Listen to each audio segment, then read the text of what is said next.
ليظهره على الدين كله ولو كره الكافرون أشهد أن لا إله إلا الله وحده لا شريك له وأشهد أن محمدا عبده ورسوله صلوات الله وسلامه على هذا النبي الكريم وإمام المتقين وقائد الدعاة المجاهدين وعلى آله وأصحابه أجمعين اللهم علمنا ما جهلنا وانفعنا بما علمتنا وجعلنا من المخلصين وصلى الله على سيدنا محمد وعلى آله وبارك وسلم والحمد لله رب العالمين أما بعد. InsyaAllah tuan-puan, kita akan sambung terus kita sambung kitab kita yang pertama, iaitu Sulamus Sibyan, kitab fiqh. Kalau ikut perancangan dia, permulaan tu kita ada qasidah. Pelajar-pelajar kita ni dia mulakan qasidah, oleh kerana hari ni terlewat tuan-puan, kita terus masuk kitab. Baik, muka surat 34. 34 tajuk subtopiknya, tajuk kecilnya ialah 18 jenis orang yang diharamkan ataupun orang yang haram berkahwin. Kalau dalam kitab kita ni, sebab-sebab perempuan diharamkan nikah, itu tajuk dalam kitab kita. Ataupun tajuk umumnya 18 jenis perempuan yang haram berkahwin. Kenapa kita bincang topik ini, walaupun topik ini berada dalam tajuk munakahat? Kerana dia ada kaitan dengan perbincangan kita, iaitu perkara yang membatalkan wuduk. Perkara yang membatalkan wuduk yang kelima, yang terakhir, iaitu sentuh kulit perempuan dengan kulit lelaki yang yakin boleh berkahwin. Ataupun ringkasnya, perkara yang membatalkan wuduk yang kelima ni iaitu bersentuh dengan perempuan ataupun lelaki yang sah berkahwin. Maka kita nak tahu jenis orang ataupun jenis perempuan ataupun lelaki yang haram berkahwin dengan kita. Mudah untuk kita ingat, tak perlu kita ingat orang yang boleh berkahwin, tetapi kita ingat senarai orang yang haram berkahwin. Selebihnya itu semuanya boleh berkahwin. Apabila boleh berkahwin, maka sentuhan yang membatalkan wuduk, sentuhan yang haram, dan aurahnya wajib tutup sekalian badan. Baik, itu dia punya tajuk umum dia. Sambung hari ni kita dah bincang sebab yang pertama, 18 jenis orang yang haram berkahwin ni, ataupun 18 jenis perempuan yang haram berkahwin ni, dia ada, dipanggil 3 sebab penharaman. Sebab pertama haram dengan sebab keturunan, 7. Haram dengan sebab susuan, 7. Dan haram dengan sebab musaharah ataupun perkahwinan, 4. 7, 7, 4. Kesemuanya 18 jenis orang yang haram berkahwin. Orang yang haram berkahwin ni, dia ada 3 isu dasar yang kita perlu tahu. Kenapa penting untuk kita tahu 18 jenis mahram ini? Yang pertama, melibatkan isu membatalkan wuduk ataupun tidak membatalkan wuduk. Jadi mahram, 18 jenis mahram ini orang yang tidak membatalkan wuduk. Dia panggil sentuhan kulit dengan kulit yang tidak membatalkan wuduk. Itu isu pertama. Isu yang keduanya, apabila mahram 18 jenis orang ini, dia tidak sentuhan yang tidak haram. Itu isu yang kedua, ataupun dia panggil dasar hukum yang kedua. Kita nak tahu siapa yang kita boleh bersalam, siapa yang kita boleh sentuh, bersentuhan, iaitu mahram kita. Yang ini mahram yang muabbad. Kita akan bicarakan datang. Ada juga mahram yang sementara, itu tak boleh sentuh walaupun haram berkahwin dengan dia. Jadi yang kita bincang inilah mahram muabbad, mahram selama-lamanya, bukan mahram sementara. Orang yang haram berkahwin selama-lama, bukan sementara. Ada 3 sebab. Sebab pertama dengan sebab perkahwinan, Ada 7 jenis orang. Sebab yang keduanya sebab susuan juga 7, sama saja, sambung susuan di belakang. Dan yang ketiganya sebab musaharah atau sebab perkahwinan, ada 4. Jadi 4 ini dia melibatkan 3 hukum dasar. Dasar pertama iaitu sentuhan yang membatalkan wudu, maka mahram sentuhan yang tidak membatalkan wudu. Ini yang kita nak bincang. Kenapa sentuh yang tidak membatalkan wudu? Yang kedua, hukum yang kedua, sentuhan yang tidak haram, boleh bersalan, boleh bersentuhan. 18 jenis ini saja. Dan yang ketiganya, hukum yang ketiga, hukum dasar yang ketiga, iaitu aurah. Kewajipan menutup aurah, kalaulah mahram, maka dia tak wajib tutup keseluruhan badan dia. Kalaulah dia berada di hadapan mahram dia, maknanya di hadapan orang yang haram dia berkahwin, hanya wajib tutup, kewajipan asalnya pusat hingga lutut sahaja. Itu kewajipan asal. Wajib aridinya, kewajipan tambahannya, sekiranya berlaku fitnah, maka wajib juga dia pakai baju. Siapa dia? Ini 18 jenis. Baik, kita akan sambung. Sebab yang pertama iaitu perempuan yang haram dengan sebab keturunan. Qala al-musannif rahimahullahu ta'ala, surat 34 perenggan di bawah, dan kedua. Dia ada 7 kesemuanya.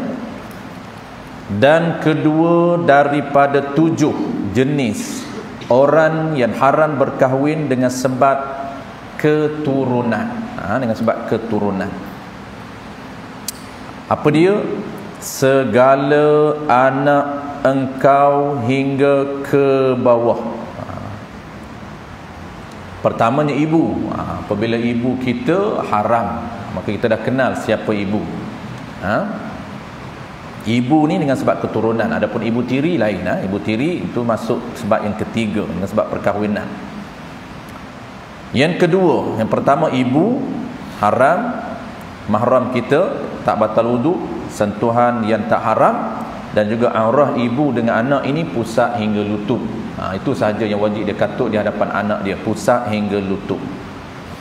Baik, yang kedua anak. Segala anak engkau hingga ke bawah.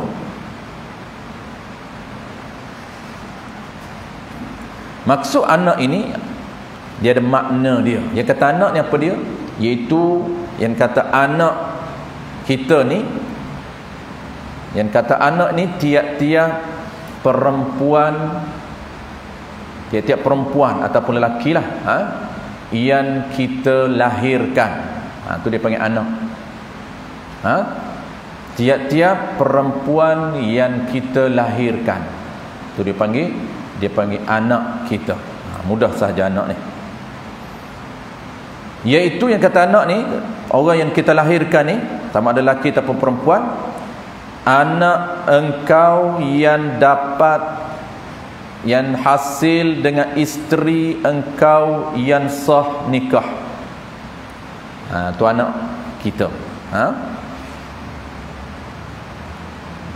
Anak engkau yang dapat, yang hasil dengan isteri engkau yang sah nikah. Kalaulah anak, walaupun memang anak kita tapi tidak diiktiraf oleh syarak, maka tidak dianggap anak. Itu anak yang dapat melalui pernikahan yang tidak sah ataupun melalui zina yang tak bernikah, maka tidak dianggap anak kita. Islam tidak menanggap anak. Dia panggil apa? Walaupun benih dia, walaupun benih itu benih lelaki, tapi tidak dianggap anak itu anak lelaki. Kenapa? Kerana tidak diiktiraf oleh syarak. Syarak nak iktiraf anak ini mesti melalui ikatan perkahwinan yang sah. Satu. Atau dipanggil anak juga, atau anak engkau yang dapat dengan perempuan yang engkau wati syubhah.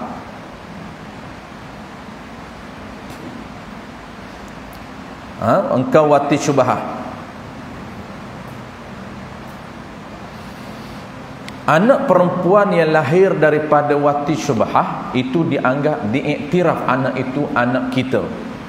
tak batal wudu, boleh sentuh yang sentuh yang tidak batalkan wudu, haram berkahwin, dan juga aurahnya sama dengan anak yang sah nikah.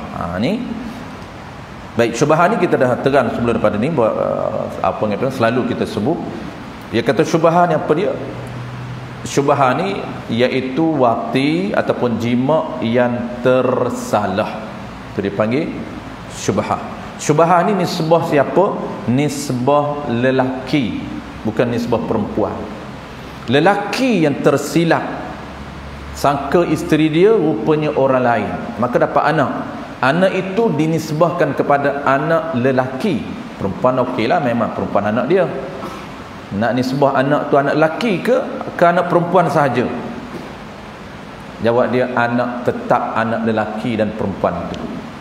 Kenapa? Kerana wati syubhat ini dia panggil wati yang diiktibar, wati yang diambil kira oleh syarak. Wati yang diambil kira, maksud diambil kira ini, anaknya itu dikira anaknya. Walaupun wati itu wati yang bukan melalui proses ikatan yang sah. Kita dah selalu sebut wati ni ada 3. Pertamanya wati yang halal, iaitu melalui perkahwinan yang sah. Yang keduanya ialah wati zina, wati yang tidak halal. Wati zina, yang wati yang tidak halal. Dan yang ketiganya ialah wati syubhah, wati yang tidak halal dan tidak haram. Halal pun tidak wati ni, haram pun tidak. Apa dia? Dia panggil tersalah. Wati yang tersalah. Siapa yang tersalah? Fa'il, iaitu nisbah lelaki tu yang tersilap. Dia sangka isteri dia rupanya orang lain, walaupun perempuan tu tahu. Contohnya perempuan ni dia tidak ada lelaki, perempuan biasa, bukan isteri orang, memang dia tahu dia tak ada lelaki, dia senyap, maka tak haram kata lelaki. Kerana lelaki yang tersilap. Macam mana tersilap kita dah pernah beritahu sebelum ni. Dengan bahawa ni dia nak cerita syubhat tu. Macam mana syubhat tu? Dengan bahawa engkau sangka, engkau tu lelaki lah, perempuan itu isteri engkau. Dia sangka isteri dia. Hari ni tak berlaku lah, hari ni banyak zina lah berlaku. Ni cerita zaman dulu.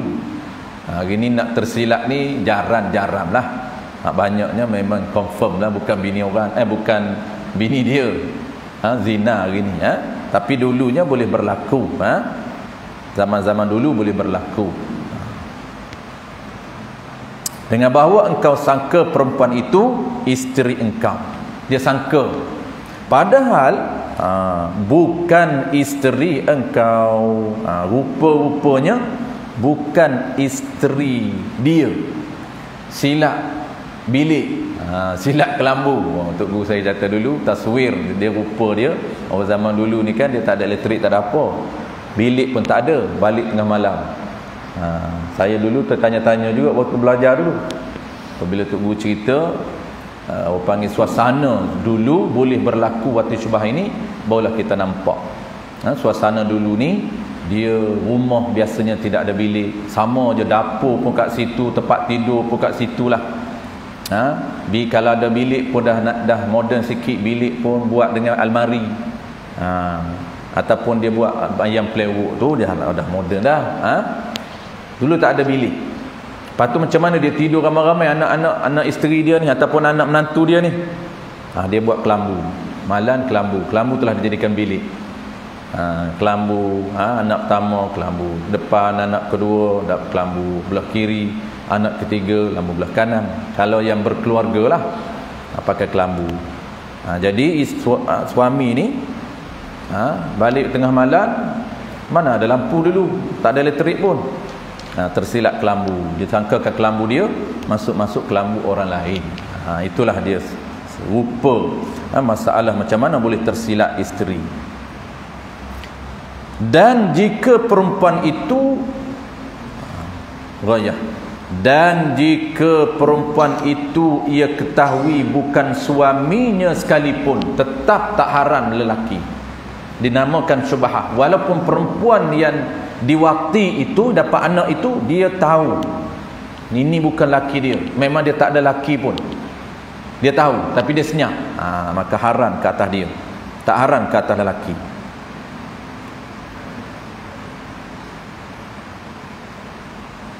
Ada setengah ulama kata perempuan itu haram dikira zina belah perempuan.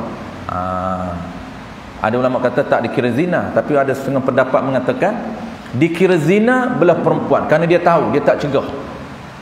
Tetapi lelaki tak dikira zina. Kenapa? Kerana dia tersilap. Dia tersilap ataupun tersalah. Maka apabila tersalah, disangka isteri dia rupanya orang lain ni, maka dinamakan wati syubhah. Maka dinamakan wati syubhah. Wati dia itu ataupun jima' dia itu syubhah. Jadi istilah ni kita kena panggil apa? Kita kena familiarkan balik. Dia ada istilah pertama wati, yang keduanya jima'.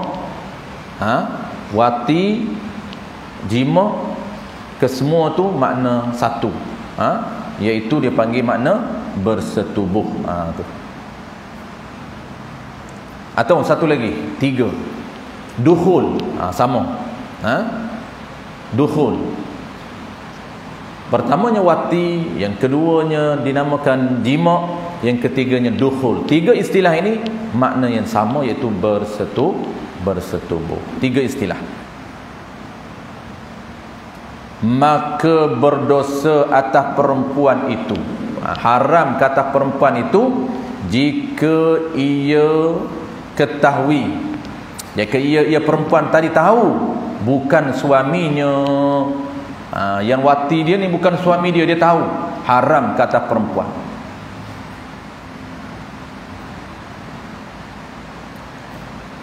Dan jika perempuan yang engkau wati syubhah itu isteri bapa engkau, habis. Ini nak tengok isu pula. Baik, nak masuk isu sekiranya tersilap wati, apa kesan dia? Kalau tersilap wati itu pula ada hubung kait dengan perkahwinan, apa kesan? Kalau dapat anak, kita bincang. Kita sedang bincang anak yang tersilap wati itu, anak itu dikira anak lelaki. Sebab kita nak tahu jenis orang haram berkahwin dengan kita 14 ini, kita baru bincang kedua. Pertamanya jenis haram dengan sebab keturunan, ada 7. Kita baru bincang 2. Pertamanya ialah ibu, yang kedua anak. Jadi anak ini termasuk anak ini, pertamanya ialah memang anak yang dilahirkan oleh perempuan itu mudah faham, melalui akad nikah yang sah. Yang keduanya dinamakan anak juga melalui wati syubhah, dipanggil anak juga.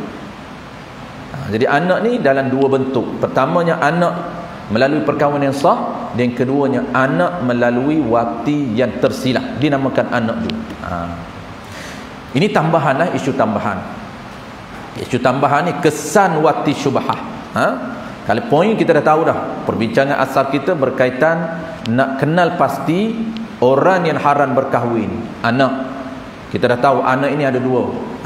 Anak yang daripada perempuan yang berkahwin secara sah, dan anak daripada perempuan yang tersilap wati, dia namakan anak juga. Cuma isu tambahan yang disebut oleh musannif atau pengarang kitab kita ini, sekiranya tersilap wati itu, siapa yang kita tersilap wati? Kalau tersilap wati adik ipar, dia ada kesan. Tersilap wati cucu, dia ada kesan. Nak tengok kesan yang orang panggil tersilap wati. Qala al-musannif rahimahullahu ta'ala,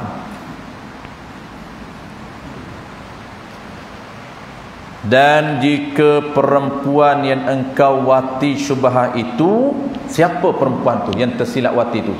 Isteri bapa engkau. isteri bapa kita. Bunyi pelik kan, isteri bapa. Siapa isteri bapa? Fikir kita. Isteri bapa. Isteri bapa ni ada dua. Pertamanya isteri bapa yang ibu kita, dan yang keduanya adalah isteri bapa yang bukan ibu kita. Orang panggil apa? Dia panggil ibu tiri kita. Dia hukum dia sama. Isteri bapa yang ibu kita ataupun isteri bapa yang bukan ibu kita, atau isteri bapa yang ibu tiri kita lah.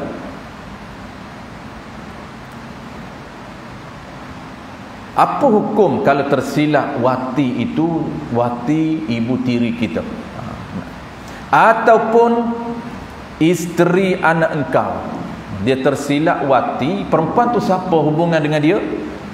Pertamanya hubungan dengan dia tu ibu tiri dia, tersilap wati ibu tiri, ataupun tersilap wati anak isteri anak engkau.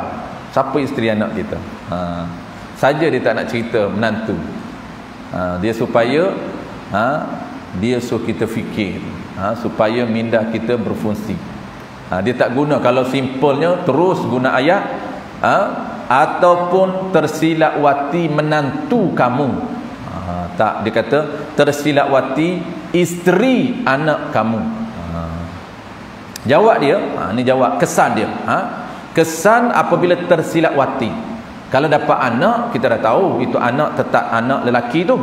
Cuma kita nak tahu info tambahan, hukum tambahannya, kesan. Ada tak ada kesan daripada wati syubhah itu? Ada. Kena tengok orang yang tersilap. Siapa perempuan yang tersilap wati? Dia ada kesan. Jawab dia, nascaya terfasah nikah bapa engkau. Apabila dia tersilap wati tu isteri bapa dia, maka auto terpasah nikah bapa dia dengan isteri dia. Tu kesan dia. Bukan nak bincang soal anak ni. Dapat anak memang dah anak-anak lelaki tu, anak orang yang tersilap wati tu. Tapi kita nak bincang info tambahannya, kesan di sebalik wati syubhah tu. Bukan lepas wati syubhah tu tak ada apa, dapat anak, anak-anak kita lah.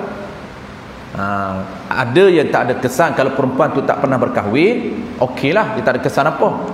Tapi kalau perempuan itu isteri orang, jaga, dia ada kesan dia. Tengok, nascaya, jawab dia, terfasah, terbatal nikah bapa engkau.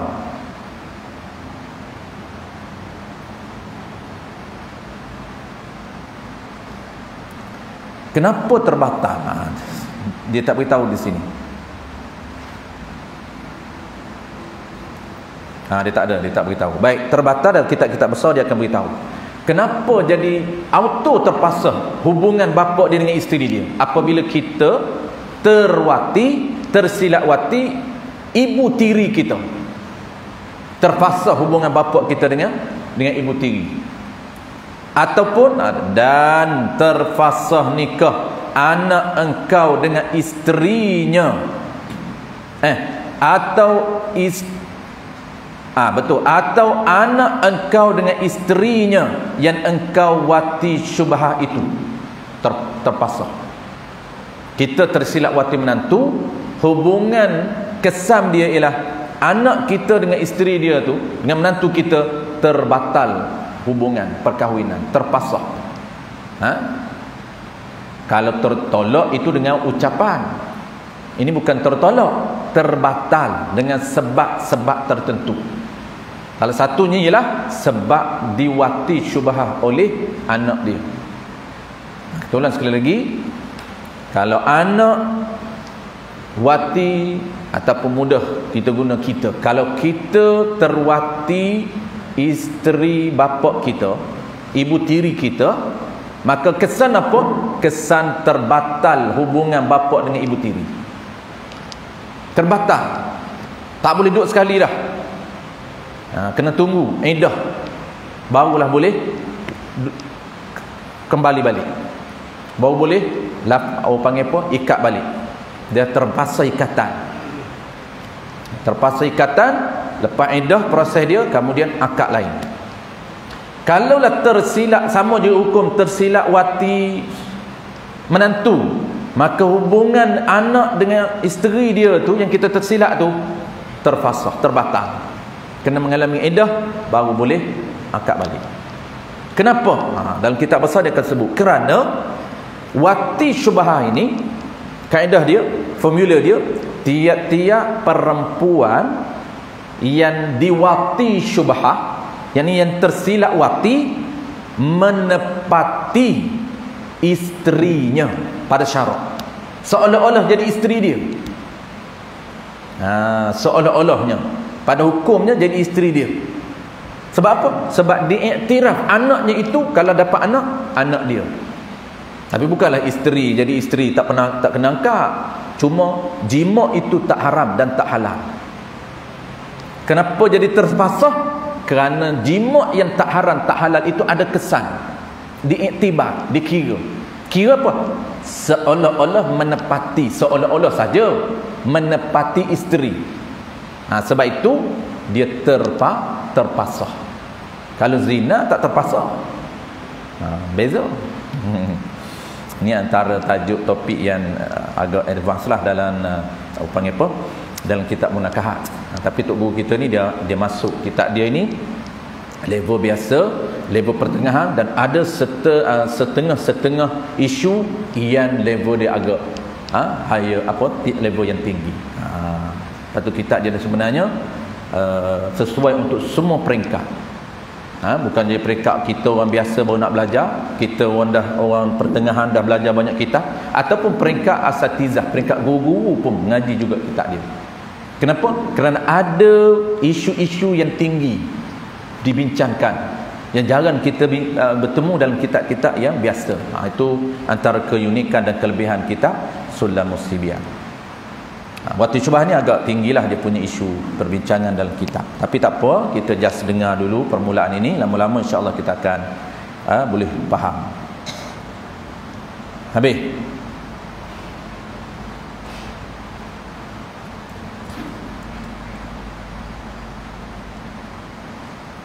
Settle. Kita ulang sekali lagi sebelum kita sambung. Okey. Kenapa terfasah tu? Sebab dia kaedah dia, formula dia, tiap-tiap perempuan yang diwati syubhah, dia menepati isteri, seolah-olah isteri, seolah-olah. Apabila seolah-olah ibu tiri jadi isteri kita, maka bapa kita tu yang terpasah tu, jadi terbatal hubungan. Kenapa? Seolah-olah jadi menantu isteri dia tu, bapa ibu tiri kita tu seolah-olah jadi menantu bapa. Itu terbatal tu. Itu terfasah. Habis. Dan qala al-musannif rahimahullahu taala. Ada kesan, ni kesan balik ni. Dan haram, ni kesan lagi. Dan haram muabbad mereka bernikah balik dengan perempuan itu. Kesan besar dia, mereka ni apabila terfasah, mereka walaupun lepas iddah, mereka tak boleh bernikah balik. Tu kesan besar apabila tersilap wati, orang yang ada hubung kait dengan orang yang hampir dengan keturunan. Dan haram muabbad, haram selama-lama, tak boleh berkahwin balik. Mereka bernikah balik dengan perempuan itu.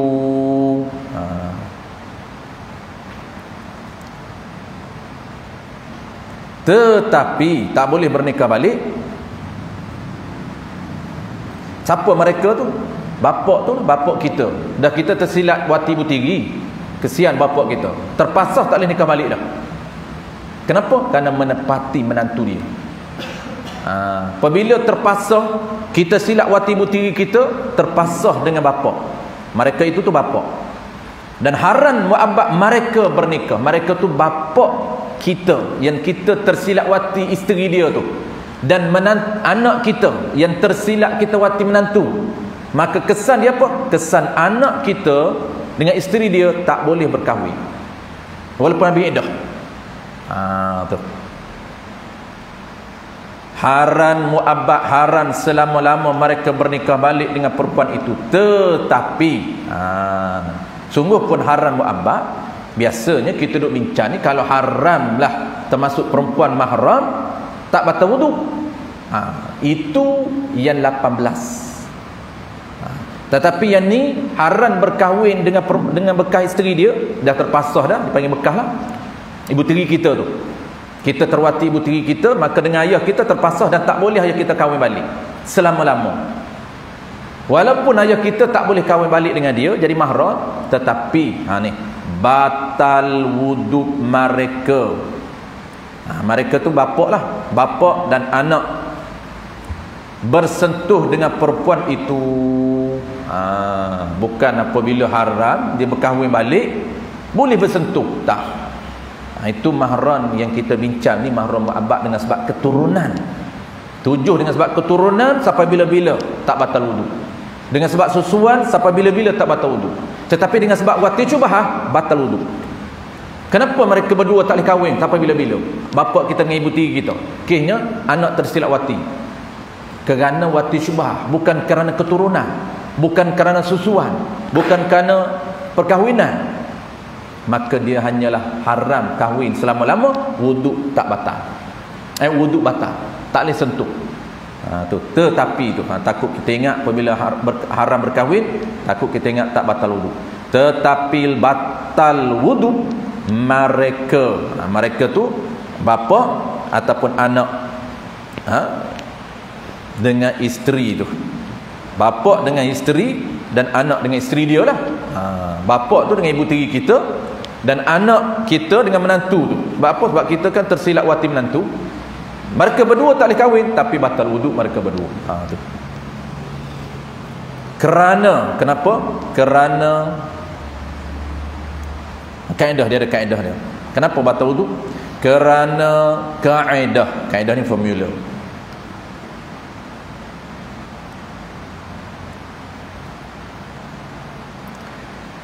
Tiap-tiap perempuan jadi dia punya kata kunci dia mudah aja. Kalau kita tak ingat kaedah pun, kata kunci dia, kenapa mereka berdua haram kahwin tapi wuduk batal? Biasa kita duk ingat, hanya kita duk bincang ni 18 ni haram kahwin, wuduk tak batal. Kerana mereka ini haram berkahwin sebab lain, sebab wati syubhah, sebab diwati syubhah anak dia. Kesan bapak dia dengan isteri dia ni terpasah dan tak boleh kahwin sampai bila-bila. Apabila tak boleh kahwin, batal wuduk. Biasanya kita tahu tak boleh kahwin, tak batal wuduk. Itu tak boleh kahwin dengan 3 sebab. Itu kita bincang ni, tak boleh kahwin dengan sebab keturunan, tak boleh kahwin dengan sebab susuan, tak boleh kahwin dengan sebab perkahwinan. Ini sahaja yang jenis tak batal wuduk. Itu dia punya kata kunci dia. Kenapa? Kerana ni, ini panjanglah formula dia ni. Tapi kita ingat yang pendek, kerana dia haram dengan sebab wati syubhah, batal wuduk. Yang haram tak batal wuduk ni, haram dengan sebab keturunan, 7. Haram dengan sebab susuan, 7. Haram dengan sebab perkahwinan, 4. Kita akan bilang semuanya, 7, 7, 4 tu. Itu saja yang tak batal wuduk. Kalau haram lain batal wuduk, kita akan bincang ada 6 jenis haram lain. Haram dengan sebab himpun, batal wuduk. Haram juga, dia panggil haram sementara. Adik ipar kita kan haram, tak boleh kahwin dengan adik ipar, tak boleh kahwin dengan kakak ipar. Dah tak boleh kahwin, tak batal wuduk. Betul, orang ini dia salah dengan adik ipar dia. Adik ipar dengan abang ipar tak tudung, tak pakai tudung di rumah. Dia ingat adik dia, dia tak perasan ipar di belakang. Adik tapi ipar, abang tapi ipar. Kalau abang saja tak ada ipar, okey, tu panggil abang ori. Tengok nama pun kita tahu dah, abang ni siapa? Abang lah. Tak, siapa ni? Abang saya. Tekan lagi, apa? Siapa ni? Abang sulung saya. Dia akan cerita. Kalau lah dia kata ni abang saya, kita kata abang. Abang mana? Abang ipar. Kalau ada ipar di belakang, tak sama dengan abang keturunan. Abang ipar, adik ipar, dia hanya haram sementara. Sementara apa? Sementara kita dengan isteri kita masih ada ikatan. Kalau mati isteri kita, mati suami kita, maka adik ipar itu boleh berkahwin dengan kita. Abang ipar itu boleh berkahwin dengan kita. Sebab itu haram sementara, hanya haram sementara. 3 dasar hukum tak berubah. Apa maksud tak berubah? Sentuh yang batal wudu. Yang kedua, sentuh yang haram, tak boleh bersalam. Tak boleh bersalam adik ipar dengan abang ipar. Tak boleh bersentuh ada abang ipar dengan adik ipar, batal wudu. Yang ketiga, yang ramai orang tak perasan, etika menutup aurah. Wajib tutup seluruh badan di hadapan abang ipar kalau adik ipar kita perempuan.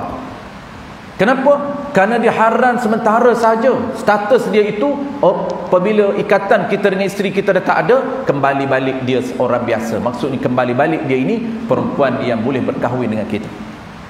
Kena jaga hukum. Itulah musibah dan bala bencana. Salah satu punca menarik bala bencana apabila kita melakukan pelanggaran etika kekeluargaan secara terbuka. Ini dia panggil konsep Islam menurunkan konsep munakahah. Dia panggil sistem dalam kekeluargaan ada etika. Etika menutup aurahnya, etika pergaulannya. Ada. Itulah beza di antara kekeluargaan Islam dengan kekeluargaan jahiliyah. Habis. Apa kaedah yang panjang sikit. Kaedah tiap-tiap perempuan yang haram nikah dengan sebab wati syubhah itu. Haram nikah sebab wati syubhah. Bukan haram nikah sebab keturunan. Bukan haram nikah dengan sebab susuan. Bukan haram nikah dengan sebab perkahwinan. Bukan haram nikah dengan sebab himpun, dengan sebab abang ipar dengan adik ipar. Haram himpun. Himpun tu apa? Sementara kakak dengan adik tak boleh simpun. Maksud himpun tak boleh berada sekali dalam satu ikatan. Itu sistem Nabi. Adapun sistem Nabi lain boleh. Contoh macam Nabi Adam. Boleh berkahwin adik-beradik. Itu sistem Nabi lain. Tetapi sistem Nabi kita tak boleh. Itu beza syariat. Akidah sama saja, tapi syariat dia beza. Sistem syariat beza antara Nabi dengan Nabi. Tapi akidah sama saja. Sistem kepercayaan terhadap ketuhanan sama. Berapa jenis Nabi pun, berapa orang Nabi pun, dia bawa sistem yang sama.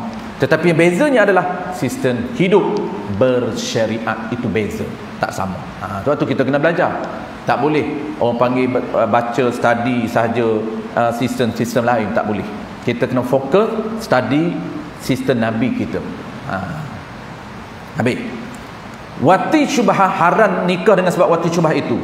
Batal wudu apabila bersentuh dengan dia, ni kaedah. Kalaulah perempuan itu haram dengan sebab wati syubhah. Kenapa haram mereka berdua? Kerana anak wati. Maka haramlah bapa dengan ibu tiri ni. Apabila haram dengan wati syubhah, kesan dia batal wuduk. Haram sahaja, haram nikah balik, wuduk batal apabila bersentuh dengan dia, dengan mereka tu. Habis. Maka hafaz olehmu akan ini kaedah.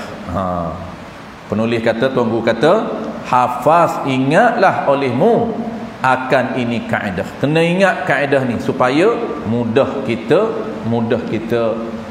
orang panggil merungkai isu-isu. Mudah kita ingat isu, kena ingat formula. Habis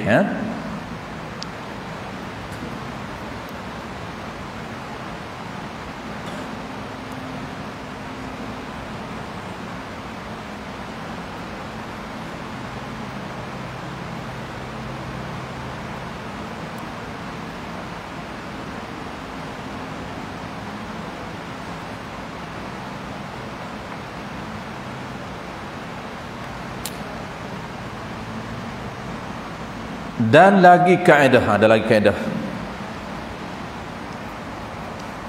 Tiap-tiap perempuan yang engkau wati dalam nikah yang sah, kemudian selepas wati itu dalam nikah yang sah, kemudian beranak ia perempuan tadi, selepas engkau wati itu tidak kurang daripada 6 bulan 2 lahzah dan tidak lebih daripada 4 tahun, maka iaitu anak engkau, ini anak suami. Tak bincang anak isteri. Ini formula tambahan. Formula tambahan. Formula ni untuk kita ukur macam mana. Kan ada orang kahwin tapi instant, 5 bulan dah dapat anak. Tu nak kena nak tahu formula ni untuk sebagai penilai untuk hukumkan anak yang lahir 5 bulan tu bukan anak lelaki, bukan anak dia. Anak siapa? Tak, anak perempuan tu confirm lah ibu dia kan. Tak ada lelaki lah. Tak bolehlah sabit pada lelaki walaupun dia berzina, tak boleh sabit pada bapa zina tu, tak boleh. Tak boleh kata tu anak penzina, tak boleh. Maksudnya tidak ada bapa. Tidak ada bapa. Tak boleh bubuh bapa, jangan bubuh bin, haram dibinkan kepada ayah tiri dia. Tapi orang tak tahu, lepas dia akad nikah 5 bulan bersalin, maka confirm dia akan bubuh bin dia. Haram. Membinkan dia haram kerana kesan sangat besar.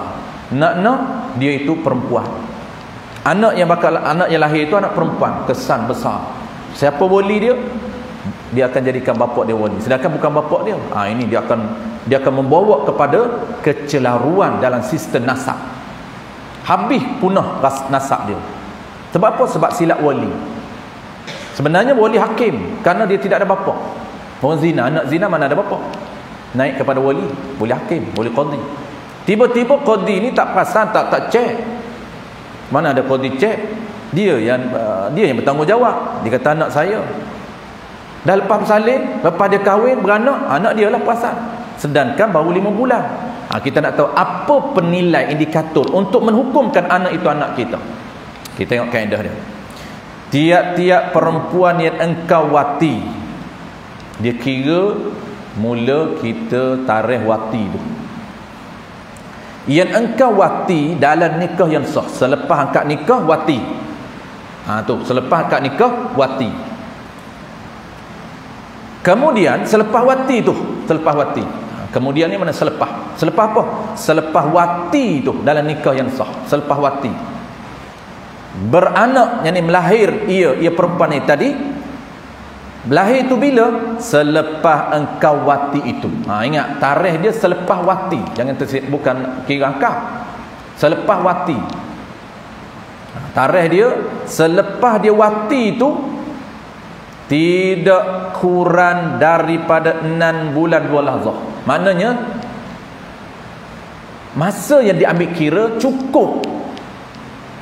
Kalau lebih tak apalah, jangan kurang, cukup 6 bulan 2 lahzah. Walaupun ngam-ngam 6 bulan, cukup 6 bulan 2 lahzah, jangan kurang.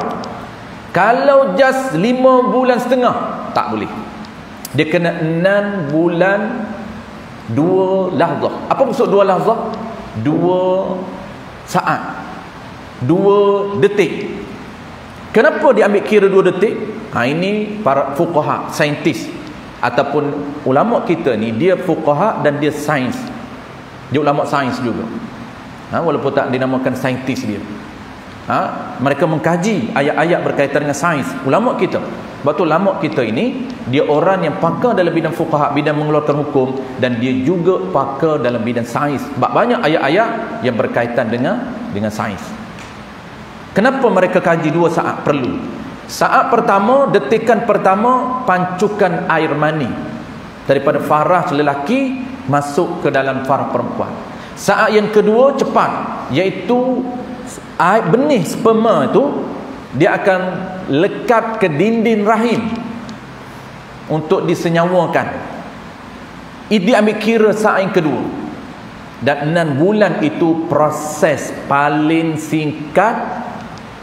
Orang panggil paling singkat, paling pendek masa yang orang panggil boleh untuk dia berada dalam rahim. Paling pendek masa baby berada dalam rahim. Walaupun kita kata lahir tak cukup tempoh. Lahir tak cukup tempoh. Normalnya 8 bulan. Normalnya 9 bulan. Kalau 12 bulan kita dah lebih dah. Dia ada tempoh paling singkat minimum dan tempoh maksimum dalam rahim ibu ni.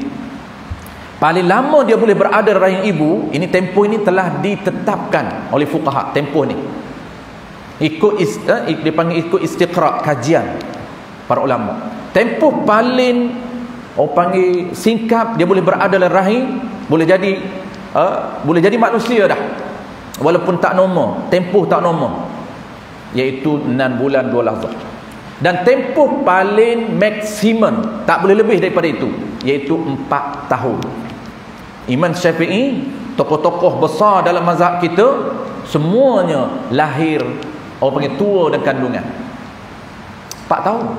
Sebab tu kajian ikut istiqra' para ulama, kajian para ulama, lagi lama baby dalam kandungan, lagi power, lagi jenius. Cukup matang, nutrisinya cukup. Matang, organ-organ bayi kita matang. Dia matang dalam kandungan, bukan matang di luar. Imam Syafi'i, tengok jeniusnya dia, bagaimana otak dia sangat-sangat powerful. 4 tahun baru dia keluar. Saya lupa, Imam Malik ke tak silap, imam besar yang lain 4 tahun baru dia keluar. Kita hari ni lebih 12 tahun kena operate. Tengok, tak nak bagi jenius. Sepatutnya biar dia keluar sendiri. Allah akan tentukan. Allah akan tentukan dia ni 2 tahun dalam kandungan, dia ni 3 tahun dalam kandungan, yang ni pula 4 tahun dalam kandungan.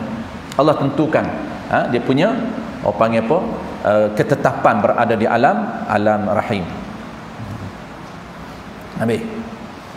Jadi mudah kita nak ukur. Kalau cukup 6 bulan 2 lahzah, maka anak dia. Kalau tak cukup, bukan anak dia. Jangan sabit kepada anak dia, anak orang lain. Contoh, lepas kahwin memang dia wati dah. Dia wati, cuma tarikh dia wati dengan bersalin ini baru 5 bulan, maka bukan anak dia. Itu anak zina. Jangan binkan kepada anak dia, cuma jadi anak tiri dia lah. Anak tiri lah, kita akan belajar anak tiri ni macam mana jadi anak tiri. Itu tajuk yang akan datang. 4 di belakang tu kita akan bincang. Dia panggil 4 jenis orang haram dengan sebab perkahwinan. Baik, settle. Okey, sikit lagi. Tu dia cakap tu. Dan tidak lebih daripada 4 tahun, itu tempoh maksimum di dalam rahim, maka iaitu anak engkau, anak suami. Anak suami.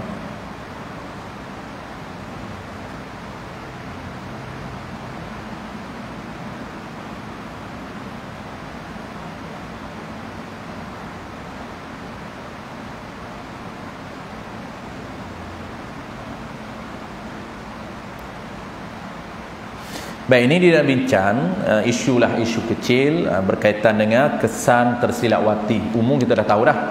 Macam tadi kita tahu kalau tersilap wati anak atau tersilap wati menantu, kesan dia terpasah hubungan anak dengan menantu.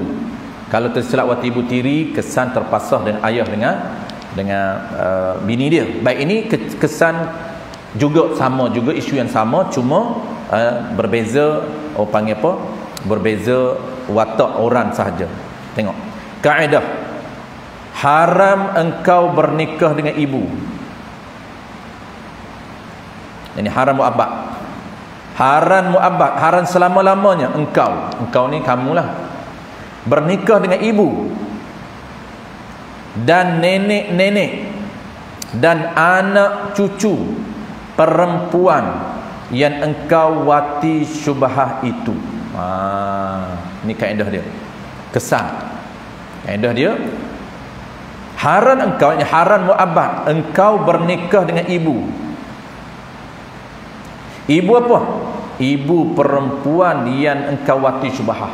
Kalau perempuan yang kita tersilap wati kan dia ada ibu dia, tak boleh berkahwin dengan ibu dia. Kenapa? Kerana menepati mak mertua kita.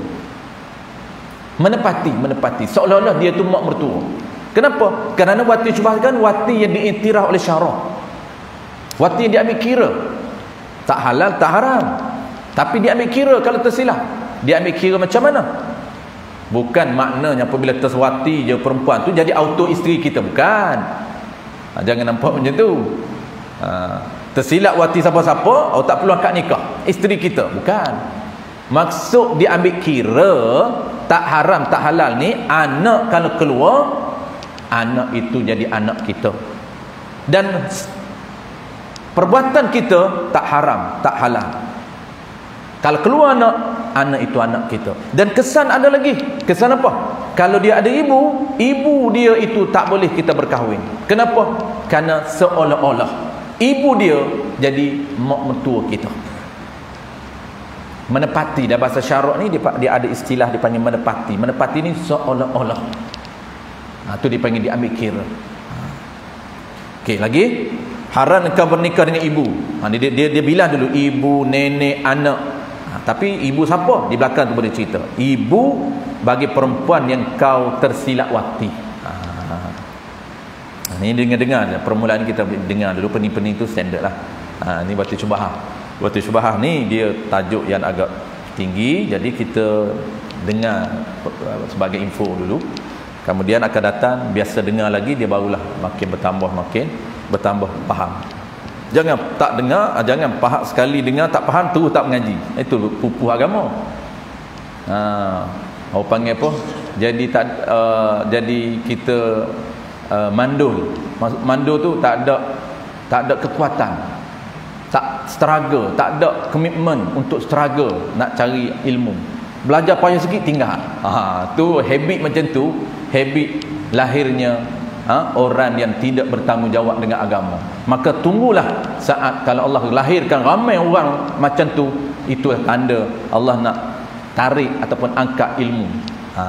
Dan kata ulama, proses kita ini sedang berada di zaman Islam sedang diangkat perlahan-lahan.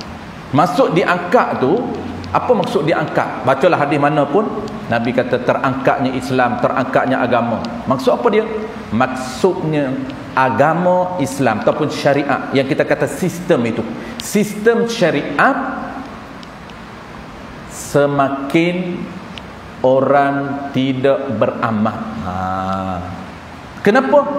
Kerana orang tak ambil tahu.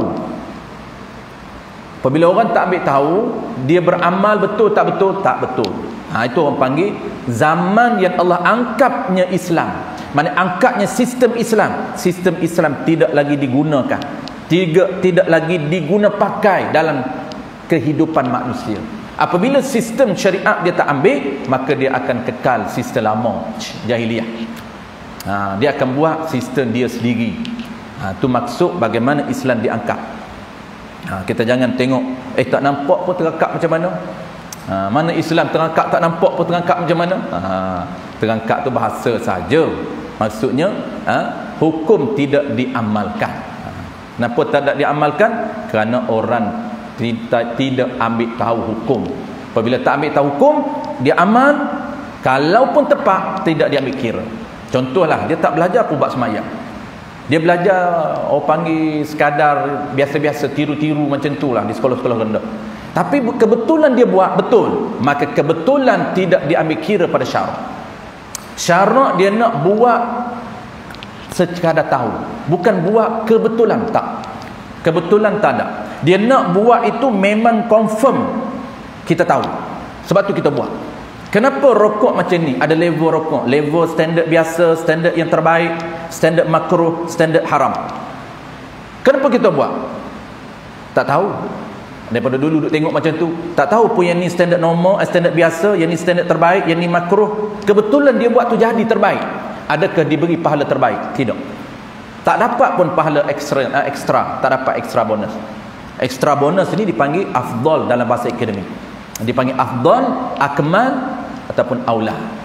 Dia nak memang kita buat itu, kita tahu, kita belajar dan kita niat. Kenapa kita buat? Nak dapat pahala ataupun nak pilih level afdal. Barulah Allah bagi payment. Bukan senang untuk dapat bayaran pahala. Kerana pahala itu nilai sangat-sangat berharga.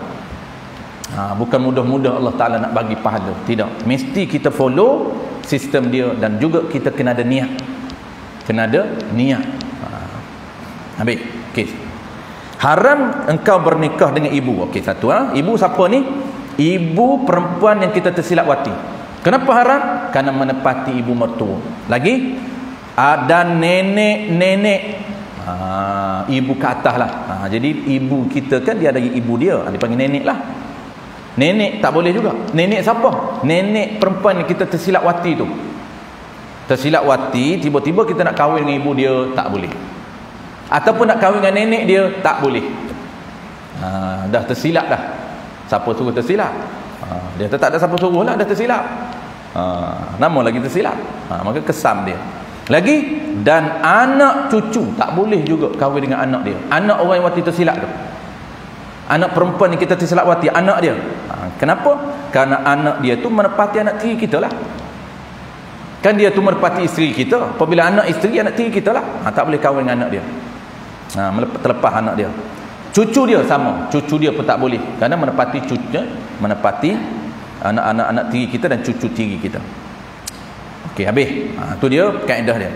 Haram engkau bernikah dengan ibu ataupun nenek ataupun anak cucu perempuan yang engkau wati syubhah itu. Settle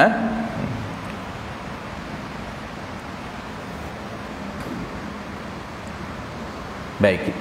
Yang ini kita akan sambung akan datang. Kita break sekejap, minum, tapi kita sambung akan datang. Baik, masalah, isu.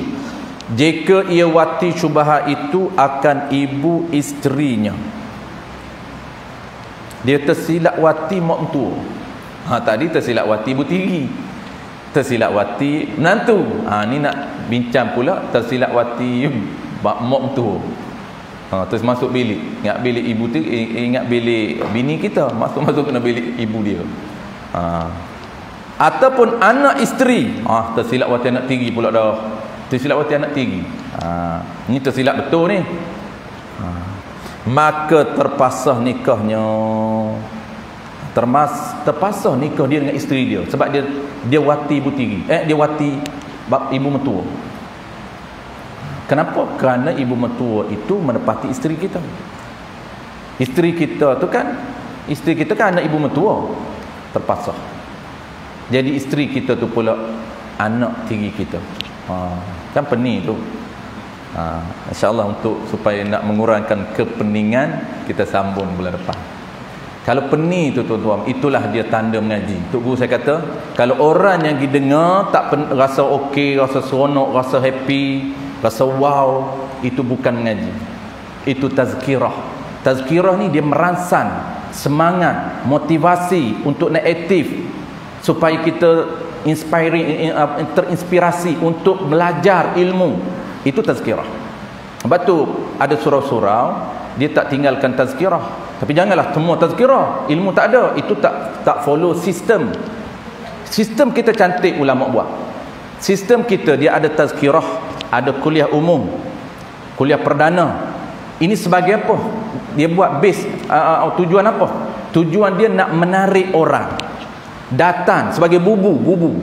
Tarik orang, minat, rangsang orang, bagi motivasi supaya orang terangsang, ada orang panggil apa, inspirasi, terinspirasi untuk belajar. Maka dia akan masuk sistem yang kedua. Apa dia? Masuk kelas intensif.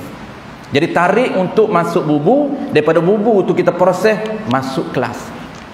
Sebab tu sistem dalam mana-mana institusi, masjid, surau dan sebagainya, dia kena ada program yang boleh menarik orang, program yang umum, maksudnya ceramah umum, tazkirah.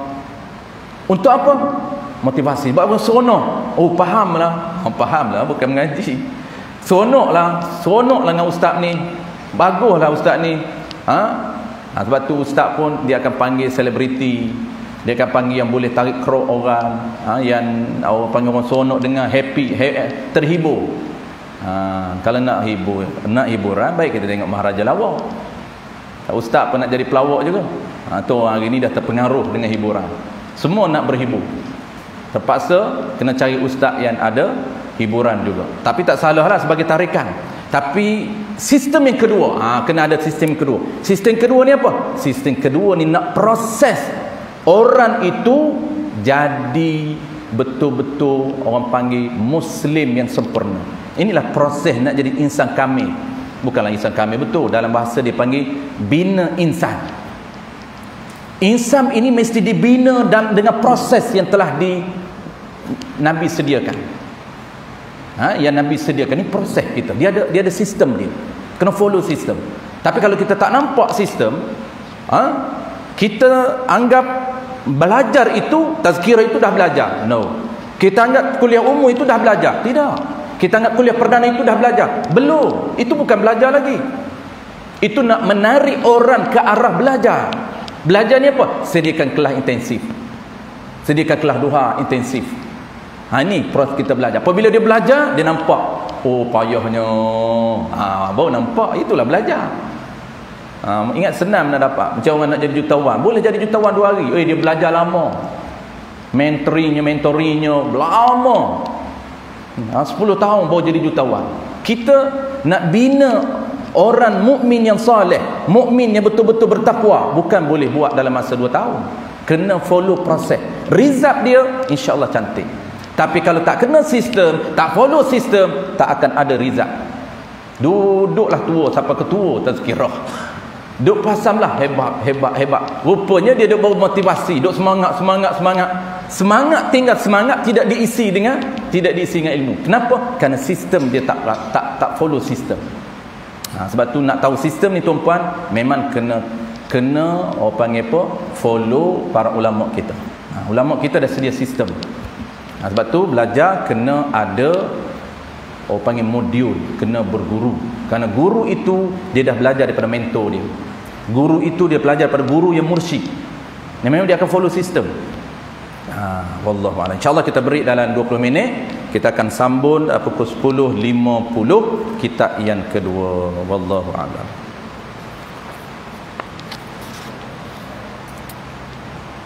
Jadi masalah tu kita akan sambung keratan.